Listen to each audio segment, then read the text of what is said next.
And joining us live here on India Today is Tamil Nadu BJP Chief Annamalai. Annamalai, vanakkam. Thank you for joining us here on India Today. About 6 days ago, you had held a press conference in which you had alleged that Udayanidhi has earned and there's corruption to the tune of 2,000 plus crores. Now there's an audio tape allegedly of the Tamil Nadu Finance Minister talking about Udayanidhi earning 30,000 crores plus. What's your reaction to this alleged audio tape first? Madam, for a person like me, it is not very shocking because we know the scale and extent of corruption in Tamil Nadu. And for our brothers and sisters across India, it will be a big shock. How can somebody make 30,000 crore? First family in about 2 years. That too, they came to power only now. But I'll take a minute to explain, madam. In our DMK files exposed, more than the assets.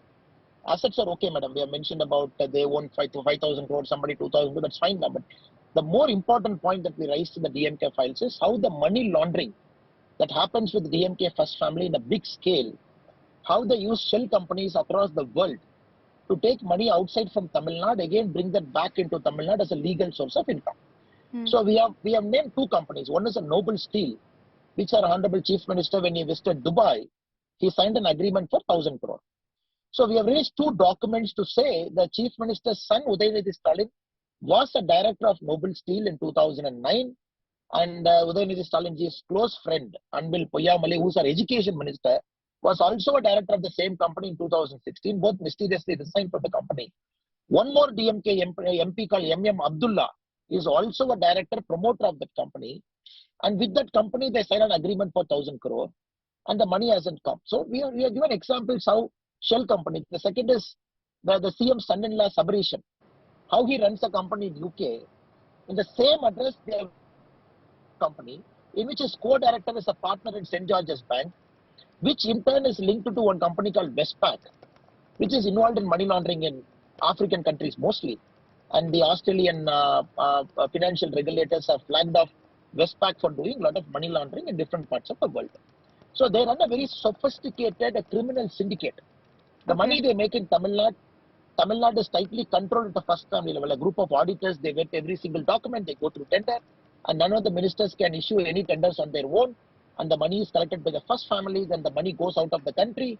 It comes back into the country, where the same money goes into Red Giant Movies, where Udayanidhi Stalin is promoter of that company, which has produced 60% of Tamil movies, which has released 60% of Tamil movies after DMK has come to power. They control the theatre, they control the production. Sure. There are some points, Annamalai, which Udayanidhi Stalin has tried to counter in the legal notice that he sent across to you. I'm sure you've read it. But one of the issues that you've raised with regards to Noble Steels, what he said essentially is that I've never been a director of Noble Steels. You've mentioned the ROC, which you show in the DMK files, which you showed in your press conference. The ROC says Noble Promoters Private Limited. Udayanidhi is saying you yourself have said it's Noble Promoters. How can you now claim it's Noble Steels? So he's alleging that there's no corruption or no question of his link to this company. No, madam, it is one corporation. The names are Noble Alloy and Ferrous is one company, Noble Steel is one company, Noble Bricks is one company, Noble Promoters is one company. So the name can change depending on the transaction you make inside Tamil Nadu. The original promoter of the company, if you look at it, the gentleman, is also the same promoter in all of the company which comes in Noble Group. It's just a frivolous charge that is trying to make in the defamation notice saying, you mentioned orange, but that orange is bright orange in color. But this orange is little less orange in color. I belong to this orange. So it is just a tactical thing is doing. But the whole idea we are trying to make is the Noble Corporation in which one promoter is there. And these guys are partners in different group entities. And end of the day, this company is trying to come into Tamil Nadu, where the money which they claim is a legal money, white money is trying to come into Tamil Nadu, which will counter, madam. So all they have to say is what is the link they have to Noble Steel. Why one of the Rajya Sabha MP, M.M. Abdullah, is still a promoter in Noble Steel? And why Anbil Mahesh, why did they resign? So why was he a director in the first place? Who wanted him to be a director? Why was he a director for a couple of months, then he resigned abruptly? So these are the answers. The moment you get the answers for this, then you get the complete picture of their operation. And not only that, but again, the Sabarishan, son-in-law of M.K. Stalin, we have got a very specific allegation linking him to one person, where both of them are co-directors in a UK company. And this guy is part of one money laundering firm which is flagged by many financial regulators. So they have to answer it, madam. On top of it, the first question you asked, the Tamil Nadu finance minister, off the cuff remark even makes that more than the 30,000 crore, what is more interesting, if you listen to the audio tape, he says, these guys are making more money in a year, in a month year, than what their grandfather made in a lifetime. Grandfather meaning it is Kalaignar Karunanidhi. True. What he made in the lifetime. Karunanidhi himself, we know, Sarkar corruption, scientific corruption, we know the extent of their money. So he says, in 1 month, 1 year, they are making the money what he made in a lifetime. So these are all not very simple charges, man, very serious charges. 42 hours later, we don't have a question. DMK had to respond, PTR has to respond, Udayanidhi Stalin had to respond, the son-in-law had to respond. So they believe they can do a media silence, media blackout in Tamil Nadu. They own about 4 channels, they own about 3 newspapers. They think they cannot talk and people forget it. But we believe corruption will be the single biggest issue in Tamil Nadu, which has to be debated at the public forum, madam. You know, as far as this alleged audio tape is concerned, I understand that there's not been any coverage on this in the Tamil media, for starters. Secondly, also, you know, you mentioned that in the audio tape, there's a talk of Udayanidhi Stalin, there's talk of Subhrishan, there's talk of their grandfather as well, Kalaignar Karunanidhi. According to you, Annamalai, and based on, you know, the BJP's DMK files, how deep-rooted is the graft? How much corruption are we talking about when we look at the entire family, when we look at Stalin's entire family? Madam, Tamil Nadu, it is a straight 30%. You do anything, any promotion, it is straight 30%. That's why the industries don't come to Tamil Nadu much. They have started going away to different parts of the country. And we don't have a single window mechanism for clearance. Every single thing, you got to pay money at every single step. It's so straight 30% commission, Archie, you're saying, in Tamil Nadu? It's a 30% commission, Archie, madam. On top of it, we have to understand it's very scientific corruption. What they do is to put a tender of a road, they inflate the cost of the road by 30%. If the road cost is 100, the tender will be issued for 130. And somebody takes a tender for 130, so he can happily pay 30% as commission because the cost of the road itself is inflated. Then for clearing the bill, they take another 4.5–5%. That to TASMAC, which makes about 44,000 crore, is the single biggest revenue earner for the government of Tamil Nadu, along with commercial tax. Probably the number 2 earning in Tamil Nadu. And TASMAC, again, the liquor industries are owned by DMK. I made very specific allegation, madam. King's Company, which makes bulk of the liquor, is owned by Mr. T.R. Balu. Then we have linked Kanimozhi Karunanidhi, madam, to one company. We have linked all the top companies which manufactures liquor. And there is an allegation in Tamil Nadu, part of the liquor is sold as loose. If you go to TASMAC, you want a bill. You get a authorized liquor by which the tax is paid. You don't want the bill. TASMAC, government of Tamil Nadu, sells liquor without bill, which doesn't get into the taxation net, which comes to you without bill. So 100 rupee you sell that liquor, all 100 rupee goes to that company, no tax. So anybody goes to TASMAC, first thing the guy will ask you, Tamil Nadu is, whether you want a bill, you don't want a bill. How many people will take a bill? Hardly 20% will take a bill. 80% will say, don't want a bill. So it is very deep-rooted. But unfortunately, nobody talks about it. So it's like a free money that is flowing. And more important, actually, madam, is the money that comes in, again, comes back to during elections. And a person who wants to fight, who wants to bring some change, against him, they will pay 3,000 rupees per vote. How will that person win? 5,000 rupees per vote. How will that person win? That is why a month back I mentioned, I will fight a clean election in my lifetime. I said, this is my guarantee to Tamil Makkal. You will not see me going beyond the ceiling limit, expense limit. I will never pay a single rupee to any of the voter in my lifetime because this is my commitment to you as a candidate, if at all the party proposes me as a candidate. Now, Tamil Nadu deep-rooted. You make money, you bring the money against candidate, you pay 5,000 rupees per vote. How can normal people win an election, go and sit in assemblies and parliament? So what happens, it becomes controlled by family. Over the last 10 years, you made a lot of money, you made illegal money, you started bribing the voters, then only a certain candidates will win. They come and sit in assembly. It has become more like clubhouse. The Tamil Nadu Legislative Assembly is controlled by about 14 families. Because that family is in the 3rd generation now. It has become more like a clubhouse. What democracy is there, madam? 3rd generation people going and sitting. You win election based on votes. A normal middle class person cannot aspire to be an elected MLA.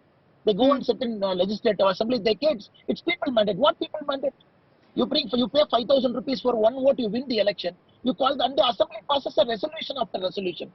It's not people mandate. It is 14 family which controls Tamil Nadu for 3 generations. It could be K. Nehruji in Trichy, it could be somebody in Salem, it could be somebody in But then Coimbatore. you're alleging that there's no democracy in Tamil Nadu at all. Democracy is not there simply because corruption.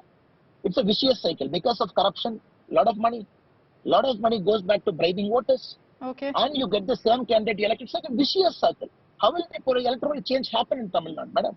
That is why I have become very aggressive over the last 2-3 months. So we all have come with a vision to bring Modi ji's governance to Tamil Nadu. I am seeing this vicious cycle for the last 2 years. You also, in the DMK files expose, Annamalai, spoke about the luxurious lifestyle of many of these DMK leaders, of Stalin's family members. You referred to Louis Vuitton shoes, Gucci, Salvatore Ferragamo belt and whatnot. Inevitably, the DMK's counter to that is always referring to the watch that you wear, the Rafale watch. What's your response to that? For the Rafale watch I wear, I have given the bill. I have told them which outlet sold it, who purchased it, I purchased from whom. Everything is on the website, yenmakkal.com. People can go to the website. On top of it, madam, for the first time, what I have done is 15 years of my earning, I have put it on the website. 15 years of my bank statements, line by line, 212 pages. 12 years of my credit card, line by line, 196 pages. What I have gone, which hotel I have eaten. As ASP, what is my salary, my bank loan account. I am Lucknow, I studied MBA. I struggled to pay my loan. I took 8 years to pay my loan. I put everything. Maybe first time I would say, only out of humility, because to take on DMK is not very easy, madam. This is one of the most ugliest political parties in the whole world. They'll come at you like anything. The website contains at least 600 pages of my personal document. 600 pages. I've challenged them. 15 years of my life I've put it. You show 1 paisa illegitimately earned. 1 paisa. Watchman I've given. I've told where I bought, why I brought, why I'm wearing Rafale. What is the reason for wearing Rafale? I am asking you simple questions. Nobody would disclose their personal life. I know I have put a lot of my friends in trouble. And many people have called me, no, my name has come out. And people are calling me. And Tamil media, what they are busy doing is how many times I've ordered in Swiggy, how many times I've ordered in Zomato, how many times I've booked tickets online in the last 10 years. This is the Tamil Nadu's prime time story. What Annamalai has eaten, how many times he has gone to hotel, pattern of his life. But very, very unfortunate. The idea of putting that in the public domain is to tell, I am clean. You come and debate. We will have a debate on corruption now. I am also a public servant for about 9.5 years. So you're also a public servant now. Come, let us debate on corruption. We will take it up. So the intention is to make sure corruption should be the center political narrative of Tamil market. So that when it happens, a political change will happen. If you don't bring corruption into the table, because your alliance partner will feel uncomfortable, some friend will feel uncomfortable, some political party will feel uncomfortable, when will the change happen in Tamil Nadu, madam? For how long you will keep traveling in the same bus, expecting change to happen? So you're up against this deep-rooted corruption, Annamalai. You're up against media domination also by these Dravidian parties in Tamil Nadu. My final question to you is, what kind of action do you expect to see on the DMK files on this alleged audio tape, on which, by the way, there's been no reaction from the DMK so far? Madam, I am very, very confident that the Chennai Metro tender that was given when Mr. Stalin was the Deputy Chief Minister, there is a clear case of corruption allegation made against him.